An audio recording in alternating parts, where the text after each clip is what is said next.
اور پھر رسول اللہ صلی اللہ علیہ وسلم نے فرمایا کہ مجھے اللہ نے یہ بات کہی ہے، بہت خوبصورت اور بڑے پتے کی بات، ایک جملہ، لیکن اگر ہم اس کو اپنی زندگی کا محور بنا لیں بہت سارے دکھ درد ختم ہو جائیں۔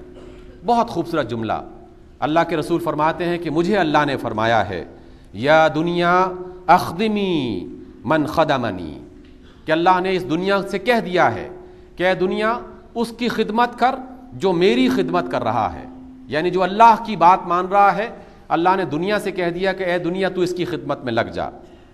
وَاسْتَخْدِمِي مَنْ خَدَمَكِ، اور اے دنیا جو تیری خدمت کر رہا ہے تو اس سے خدمت لیتی رہ، اس کو لگا دے اپنی خدمت میں، اور وہ دن رات بس تجھے تو تیری خدمت میں لگ جائے گا، تھکتا رہے گا اور تجھ میں اس میں تھکانا شروع کر دے اس کو۔ وَاسْتَخْدِمِي، اس کو اپنی خدمت میں لگا دے۔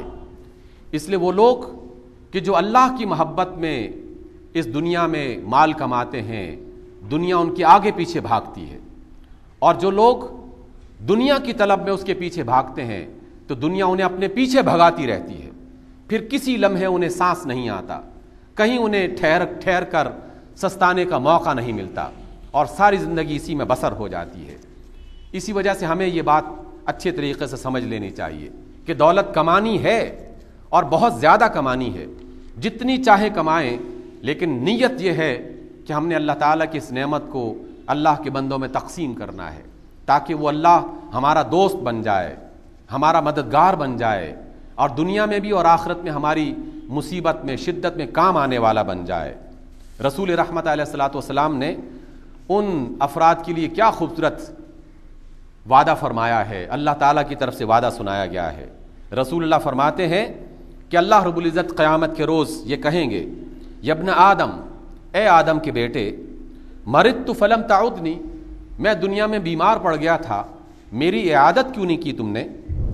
تو وہ بندہ کہے گا کہ اے اللہ، کیف اعودک وانت رب العالمین، اے رب تو رب العالمین ہے، تجھے تیری عیادت میں کیسے کر سکتا؟ تو اللہ تعالیٰ کی طرف سے جواب آئے گا، اما علمت ان عبدی فلانا مرض فلم تعودہ، کیا تجھے پتہ نہیں چلا تھا کہ میرا فلاں بندہ بیمار ہو گیا تھا اور تو نے اس کی تیمارداری نہیں کی؟ اور اما علمت انک لو عدتہ لوجدتنی عندہ، کیا تجھے خبر نہیں تھی کہ اگر تو نے اس کی تیمارداری کی ہوتی تو مجھے وہاں اس کے پاس پایا ہوتا؟ یبن آدم استطعمتک فلم تطعمنی، اے آدم کے بیٹے، میں بھوکا تھا، تجھ سے کھانا مانگا تھا میں نے، تو نے مجھے کھانا کیوں نہیں کھلایا؟ اور اللہ کا بندہ کہے گا کہ اللہ تو رب العالمین ہے، تجھے کھانے کی کیا حاجت؟ تو اللہ رب العزت فرماتے ہیں کہ کیا تجھے پتہ نہیں تھا کہ فلاں بندہ اس کو کھانے کی حاجت تھی، ضرورت تھی، اور تم نے اسے کھانا کھلایا کہ نہیں کھلایا؟ اگر تجھے اس بات کی توفیق ملتی اور تو وہاں پر جاتا اس کو کھانا کھلا کے، تو وہاں پر مجھے پا لیتا، اگر تو نے اس کو کھانا کھلایا ہوتا تو مجھے اس کے پاس پاتا۔ یبن آدم، اے آدم کے بیٹے، میں پیاسا تھا، میری پیاس کے بجھانے کا اہتمام کیوں نہیں کیا؟ تو اللہ کا بندہ کہے گا کہ اے اللہ، تجھے پیاس کی کیا حاجت، تو رب العالمین ہے۔ تو اللہ فرمائیں گے کہ کیا تجھے خبر نہیں تھی کہ میرا فلاں بندہ پیاسا تھا، اگر تو اس کے پاس جا کے اس کی پیاس مٹانے کا اہتمام کرتے تو یقیناً مجھے اس بندے کے پاس پا لیتے۔ یہ فضیلت اللہ رب العزت نے یقیناً ان افراد کو دی ہے جو اللہ کے بندوں کی خدمت کرنا چاہتے ہیں اور اللہ تعالیٰ کے بندوں کی خدمت میں لگے رہتے ہیں، اور جو اللہ کے بندوں کی خدمت میں لگ جاتے ہیں، اللہ تعالیٰ دنیا کو حکم دیتا ہے کہ جاؤ اس بندے کی خدمت میں لگ جاؤ، اور وہ پھر اس کے لیے آسانیاں بننا شروع ہو جاتی ہیں۔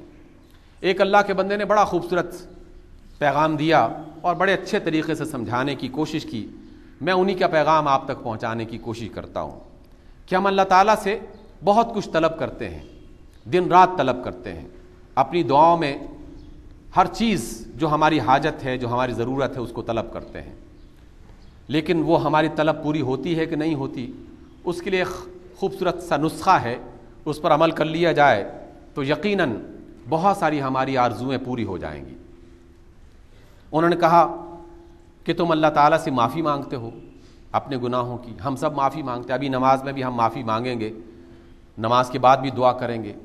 ہم اللہ تعالیٰ سے معافی کے طلبگار ہیں, مغفرت کے طلبگار ہیں, بخشش کے طلبگار ہیں. تو کہا کہ اگر اللہ سے معافی مانگنا چاہتے ہو تو پھر اللہ کے بندوں کو معاف کرنا سیکھو. جس روز تم نے اللہ کے بندوں کو معاف کرنا سیکھ لیا, اس روز اللہ تعالیٰ تمہیں معاف کرنا شروع کر دے گا. اگر تمہارے اندر اللہ کے بندوں کو معاف کرنے کا حوصلہ نہیں ہے تو اللہ تعالیٰ پھر تمہاری خطاؤں کی طرف نظر رحمت سے نہیں دیکھے گا. اس لیے اللہ سے معافی طلب کرنے سے پہلے بندوں کو معاف کرنا شروع کر دو. ان کی خطاؤں کو, ان کی لغزشوں کو, ان کی زیادتیوں کو درگزر کر دو. اپنے بہن بھائیوں کو معاف کر دو, اپنے رشتہ داروں کو معاف کر دو, اپنے پڑوسیوں کو معاف کر دو, جنہوں نے آپ کے ساتھ زیادتی بھی کی ہے معاف کر دو. دنیا میں تو ہم یہ چاہتے ہیں کہ جناب اس نے مجھے یہ جملہ کہا ہے تو کہہ کے کیسے جا سکتا ہے, وہ ایسی تیسی اس کی جرت کیسی ہوئی کہ مجھے یہ جملہ کہے. اور اللہ سے چاہتے ہیں کہ اللہ تو ہمیں معاف کر دے, ساری خطائیں معاف کر دے, ہماری طرف دیکھنا ہم نے کیا کیا کیا نہ کیا. بندے کو معاف کرنے کے لیے تیار نہیں ہے, اپنے سگے بھائیوں کو بہنوں کو معاف کرنے کے لیے تیار نہیں ہے. سال ہا سال روٹھے رہتے ہیں اور اللہ تعالیٰ سے معافی طلب کرتے ہیں. اللہ تعالیٰ سے معافی طلب کرنی ہے تو پہلے خود معاف کرنے کا جذبہ اپنے اندر پیدا کر کے اپنے بھائیوں کو, اپنی بہنوں کو, اپنے عزیزوں کو, اپنے رشتہ داروں کو معاف کرنے کا عمل شروع کیجئے. اللہ کی معافی آپ کی دہلیز پہ آ جائے گی. اللہ تعالیٰ کی معافی بالکل آپ کے لیے لازمی ہو جائے گی. اللہ سے دولت مانگتے ہیں, اللہ تعالیٰ ہمارے خزانوں میں اضافہ کر دے, ہمارے رزق میں اضافہ کر دے. اللہ نے جو رزق دیا ہے اس میں سے کچھ تقسیم کرنے کا حوصلہ پہلے پیدا کرو. تقسیم کرو تو پھر دیکھو اللہ تعالیٰ کے دروازے کیسے کھلتے ہیں. اسی وجہ سے تو اللہ تعالیٰ نے فرمایا کہ مانگنے والے ہاتھ سے دینے والا ہاتھ زیادہ بہتر ہے. اس کا مطلب یہ ہے کہ دینے والا ہاتھ بننے کی کوشش کرنی چاہیے. آدمی کو محنت کرنی چاہیے کہ وہ دینے والا ہاتھ بن جائے, اور جو دینے والا ہاتھ بن جاتا ہے اللہ تعالیٰ پھر اس کے پیچھے خزانے لگا دیتا ہے, پھر مسلسل آتا رہتا ہے. اور دینے کے لیے اللہ تعالیٰ کے ہاں خزانے کم نہیں ہیں, وہ کبھی ختم نہیں ہوتے. ہم اللہ تعالیٰ سے عزت مانگتے ہیں, اے اللہ تعالیٰ ہماری عزتوں کی حفاظت فرما. دعا کرتے ہیں ہمیشہ, لوگوں کی عزت کرنا سیکھیے پہلے, پھر اللہ تعالیٰ سے عزت کی دعا کیجیے. ہم اگر عزت نہیں کریں گے اپنے عزیزوں کی, رشتہ داروں کی, پڑوسیوں کی, دفتر میں کام کرنے والوں کی, اپنے ماتحتوں کی, تو اللہ تعالیٰ سے عزت کی دعا قبول نہیں ہوگی. لوگوں کی عزت کرنا سیکھیں گے تو اللہ تعالیٰ کی طرف سے عزت ملے گی. اللہ کی دولت لوگوں میں تقسیم کریں گے تو اللہ تعالیٰ کی طرف سے دولت ملے گی. لوگوں کو معاف کرنا سیکھیں گے تو اللہ تعالیٰ کی طرف سے معافی ملے گی.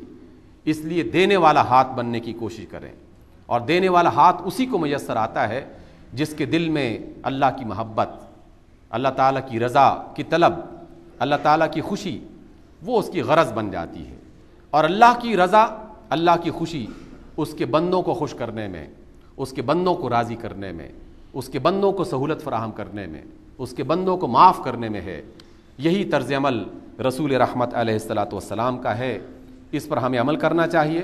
اللہ تعالیٰ سے دعا ہے کہ ہمیں ان باتوں کو نہ صرف سمجھنے بلکہ زندگی بھر اس پر عمل کرنے کی توفیق عطا فرماتا رہے. اقول قولی ھذا واستغفر اللہ لی ولکم.